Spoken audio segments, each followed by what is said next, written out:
All right, so today we're going to make a beautiful and tasty appetizer of Flounder Crudo. I've got Donna here helping. The first thing we're going to do is we're going to make the ginger-infused orange juice. So what I've done is I've put 3 slices of ginger in the juice of 1 orange strained, because I don't want any pulp in it. Donna's going to take care of finishing of this for me using the infusion cycle on our chamber vac here. We've already sent it through 2 cycles. We're now going to send it through 1 more. There she goes. Yeah, now, not everybody has one of these things, so... Right. I mean, if you don't have one, you could put it in a mortar and pestle and pound on it a little bit, or you could, if you do it, you could do it in a food processor, but just a couple pulses. You just want to break it up and get some of that flavor in there, but this is a good way to do it. All right, I'm going to now slice some of this flounder. I'm going to make a nice little sliver of flounder here. Okay, there we go. I got my knife, I got some of it already ready to go, and I'm going to arrange it artfully. Figured that you wouldn't want to watch him just slice flounder. Yeah, but you really do need a very sharp knife for that. Now, all right. Does it have to be flounder? No, it could be other kind of white fish, something that's like you could do this slicing to. What would you suggest? Maybe red snapper? Mm-hmm. Mild white fish. Yeah, mild white fish. All right, the other thing I'm going to do is I'm going to put some thin slices of Buddha hand. It's a kind of a citron kind of thing, and I'm going to put some thin slices of Buddha hand on this. All right, just little slices on the pieces of fish. All right, let's slice a little more of these up. There we go.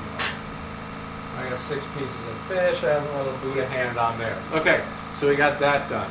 Now what I'm going to do is I'm going to make some thin slices of radish also.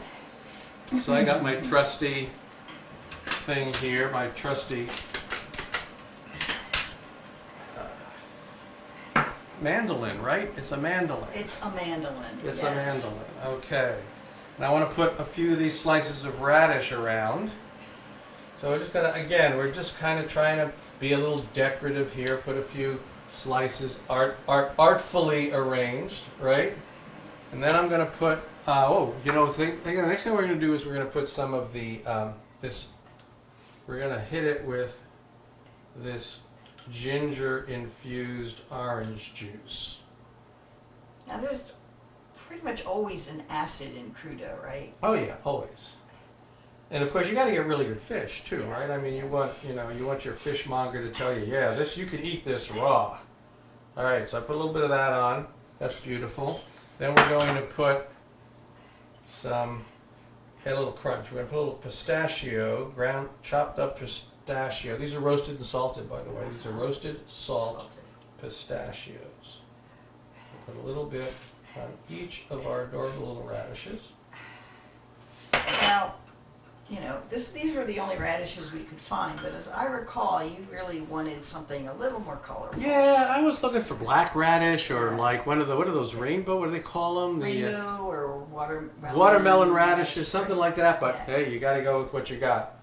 So now what I've got here to add a little bit of spice to it is some Calabrian chili, and I don't want to actually put this on because who knows? Maybe some guest might not want to have it. So the idea here is to scatter it around in the juice, and then when somebody has some, they can decide, oh, I want a little Calabrian chili with my piece of fish or not, right? Yeah. So we scatter that around. You've got the tweezers out. I got the tweezers out. Well, you don't want to use that with hands with that, right?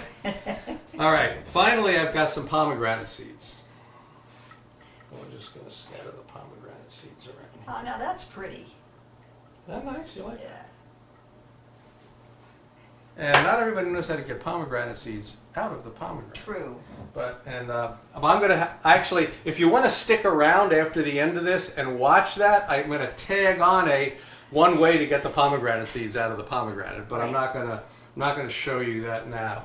And then I'm just going to drizzle a little extra virgin olive oil on top, like so. And then we're going to finish it with just a little bit of coarse fleur de sel. Not much, just kind of decorate it. I give that to you. And I suppose it would be good to give you a fork. Or chopsticks. Oh, chopsticks. Chopsticks would work. There you go. For something it just screams Screams chopsticks to chopsticks. me. Okay. Well, you give that a taste. I'm gonna sort of grab my. I got some ready over here to make up for me.